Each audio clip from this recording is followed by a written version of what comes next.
Elon Musk کا انسانوں کو مارس پر بسانے کا پلان ہمیں کوئی خیالی یا فکشنل اسٹوری سے کم نہیں لگتا۔ ٹیسلا اور اسپیس ایکس کمپنی کے مالک ایلون مسک کا واضح طور پہ پلان ہے کہ 2050 تک وہ مارس پر انسانوں کا ایک پورا شہر بنائے گا جس میں 10 لاکھ انسان رہ سکیں گے، اور وہ بھی ارتھ کی مدد کے بغیر۔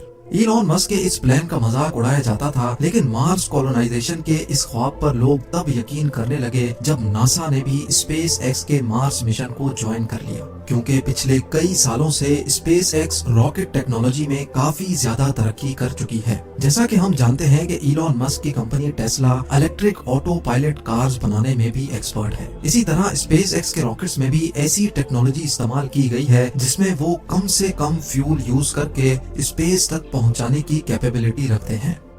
مارس، جو کہ ارتھ سے 6 کروڑ 20 لاکھ کلومیٹر دور ہے، وہاں تک انسانوں کو پہنچانے کے لیے ایک خاص اسٹار شپ بنائی جا رہی ہے جو ایلون مسک کے مطابق ٹیسلا میں استعمال ہونے والی بیٹریز پر آپریٹ ہوگی، یعنی اس میں فیول کم سے کم استعمال کیا جائے گا۔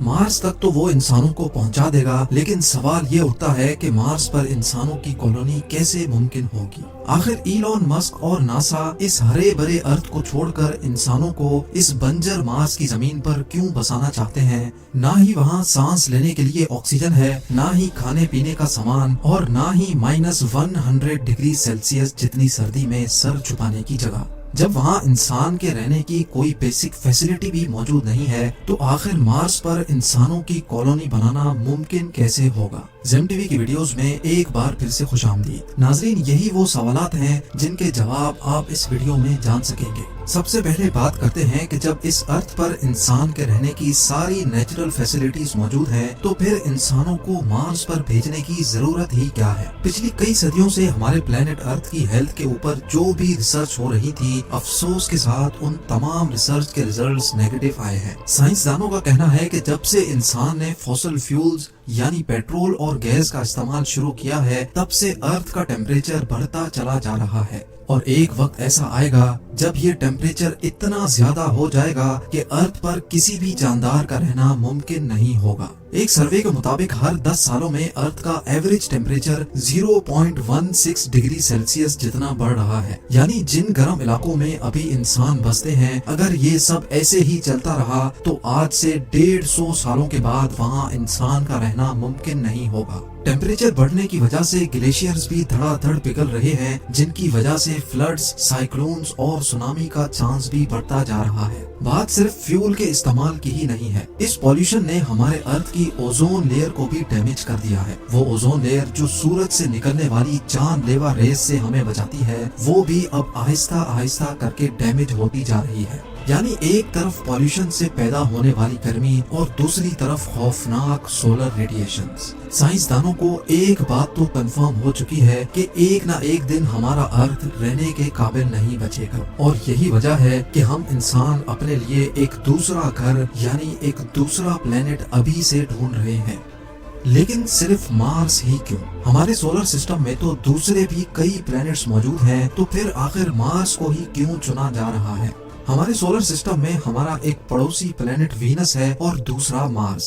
وینس جو مارس کے مقابلے میں ارتھ سے کافی زیادہ قریب ہے، لیکن ہم وہاں نہیں جا سکتے کیونکہ وہاں وہی سب کچھ ہے جس سے ہم بھاگ رہے ہیں، یعنی گرمی۔ جی ہاں، وینس سورج کے گرد چکر لگانے والا دوسرا پلانٹ ہے جہاں گرمی اتنی شدید ہوتی ہے کہ لوہے کو بھی پگھلا کر رکھ دے۔ دوسری طرف ہمارا پڑوسی ہے مارس، جو سورج کے گرد چکر لگانے والا چوتھا پلانٹ ہے۔ یہاں وینس جیسی آگ تو نہیں برستی، پر یہاں سردی ارتھ کے آرکٹک ریجن سے بھی زیادہ ہوتی ہے۔ صرف کڑاکے دار سردی ہی نہیں ہے جو مارس پر انسانوں کے لیے مشکل کھڑی کرے، بلکہ نہ ہی وہاں آکسیجن ہے اور نہ ہی پانی، یعنی انسان کے زندہ رہنے کی بیسک فیسلٹیز بھی وہاں موجود نہیں ہے۔ یہ ساری کنڈیشنز جاننے کے باوجود بھی ناسا اور ایلون مسک کے پاس آخر ایسا کیا پلان ہے جس سے وہ مارس پر انسانوں کو زندہ رکھ سکتے ہیں؟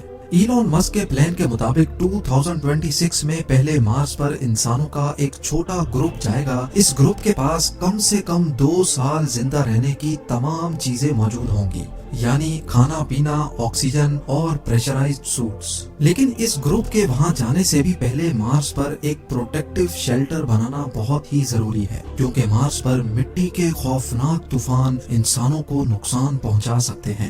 یہ پروٹیکٹیو شیلٹرز مارس پر موجود مٹی سے ہی بنائے جائیں گے، لیکن جب مارس پر انسان نہیں ہوں گے تو یہ شیلٹر آخر بنائے گا کون؟ حیرت انگیز طور پہ یہ شیلٹرز مارس پر موجود روبوٹس بنائیں گے۔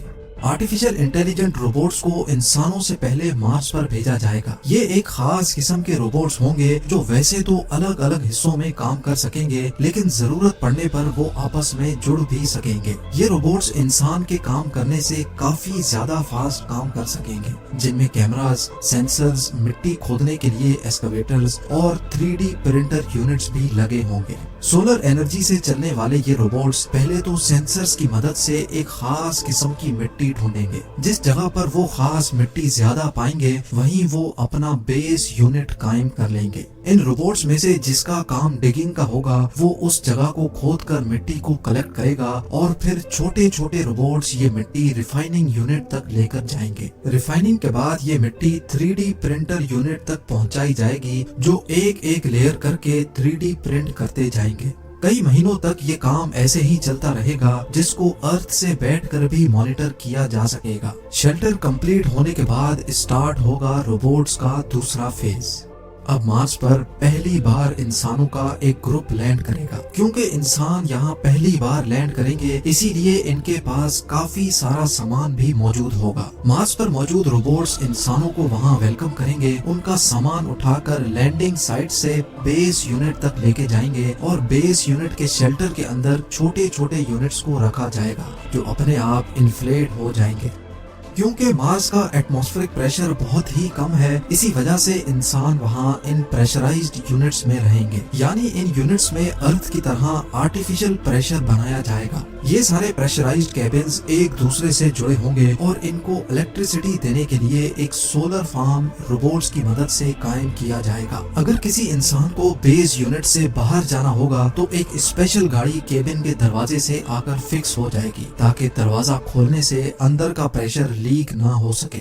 اب باری ہوگی مارس پر ایک گرین ہاؤس بنانے کی، تاکہ مارس پر ویجیٹیشن کی جا سکے۔ سائنس ریسرچ کے مطابق مارس پر اسٹارٹنگ میں صرف پوٹیٹوز اور بینز لگائے جا سکیں گے۔ گرین ہاؤس کے اندر پلانٹس جیسے جیسے بڑے ہوں گے، ان میں سے ایک ایسی چیز نکلے گی جس کا ہونا مارس پر بہت ہی زیادہ ضروری ہے، اور وہ ہے آکسیجن۔ جی ہاں، یہ پلانٹس مارس پر سبزیوں کے علاوہ انسانوں کو آکسیجن بھی دیں گے، لیکن یہ آکسیجن اتنا زیادہ نہیں ہوگا، اس لیے جلد از جلد مارس پر آکسیجن بنانے کا بھی بندوبست کیا جائے گا۔ حیرت انگیز طور پہ یہ ایکسپیریمنٹ مارس روور پہلے ہی کر چکا ہے۔ ایک اسپیشل ڈیوائس جو سولر انرجی کے ذریعے آپریٹ ہوگی، وہ مارس کے ایٹماسفیئر سے کاربن ڈائی آکسائڈ کو لے کر اس میں سے ہیٹ اور الیکٹریکل کرنٹ پاس کرے گی، جس سے آکسیجن کاربن ڈائی آکسائڈ سے الگ ہو جائے گا اور اس آکسیجن کو کلیکٹ کر لیا جائے گا۔ یعنی اب انسانوں کی ایک چھوٹی ٹیم وہاں آکسیجن بھی بنا سکے گی۔ کھانے کے لیے ان کے پاس صرف 2 ڈش ہی صحیح پر کھانا موجود ہوگا، اور مارس کی زمین کے نیچے فروزن واٹر مارس پر موجود روور پہلے ہی ڈھونڈ چکا ہے، تو اس برف کو پگھلا کر پانی بھی بنایا جائے گا۔ 100 باتوں کی ایک بات، مارس پر بھیجے گئے انسان اب بغیر ارتھ کی مدد سے زندہ بھی رہ سکیں گے، اور وقت پڑنے پر واپس ارتھ کی طرف روانہ بھی ہو سکیں گے۔ لیکن کیا یہ سب ایسے ہی چلتا رہے گا؟ کیا مارس پر جانے والے لوگ کبھی بھی اپنے کیبن سے باہر نہیں نکلیں گے؟ اگر مارس پر جا کر بھی ایسی ہی زندگی گزارنی ہے تو پھر اتنے زیادہ تام جھام کی آخر ضرورت ہی کیا تھی؟ سائنسدانوں کے پاس اس مسئلے کا کوئی سولوشن تو نہیں ہے، لیکن ان کا یہ خیال ہے کہ اگر مارس کے ایٹماسفیئر میں کچھ ایسی چینجز کی جائیں جس سے مارس کا ٹیمپریچر بڑھ جائے، تو شاید آنے والے 100 یا 200 سالوں کے بعد مارس ویسا ہی ہرا بھرا ہو سکتا ہے جیسا ابھی ہمارا ارتھ ہے۔ یعنی سائنسدانوں کے مطابق مارس کا ٹیمپریچر بڑھانے سے وہاں دوبارہ زندگی پائی جا سکتی ہے، اور اس کام کے لیے جو آئیڈیاز دیے جا رہے ہیں وہ جان کر یقین کرنا مشکل ہوگا۔ ایک MIT اسٹوڈنٹ مارگریٹا میرینووا کا آئیڈیا ہے کہ مارس پر روبوٹس کی مدد سے فیکٹریز بنائی جائیں جو صبح شام اور دن رات صرف ایک ہی کام کریں گی۔ ان کا کام ہوگا صرف دھواں نکالنا، اور اس دھوئیں کی وجہ سے مارس میں بھی وہی سب کچھ ہوگا جو ارتھ کے ساتھ ہو رہا ہے، یعنی گلوبل وارمنگ۔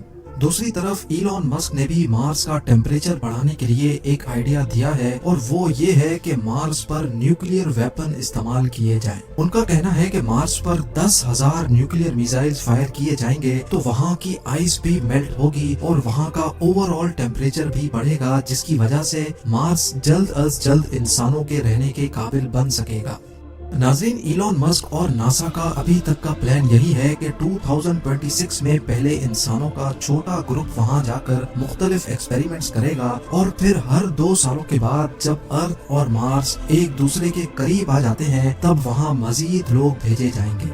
2050 تک مارس پر 10 لاکھ لوگ ایسے ہی پریشرائزڈ کیبنز میں رہیں گے، اور ساتھ ساتھ مارس کا ٹیمپریچر بڑھانے کے لیے بھی کوششیں کی جائیں گی۔ ان کا خیال ہے کہ 100 یا 200 سالوں کے بعد وہ مارس کو بھی ارتھ جیسا پلانٹ بنانے میں کامیاب ہو جائیں گے۔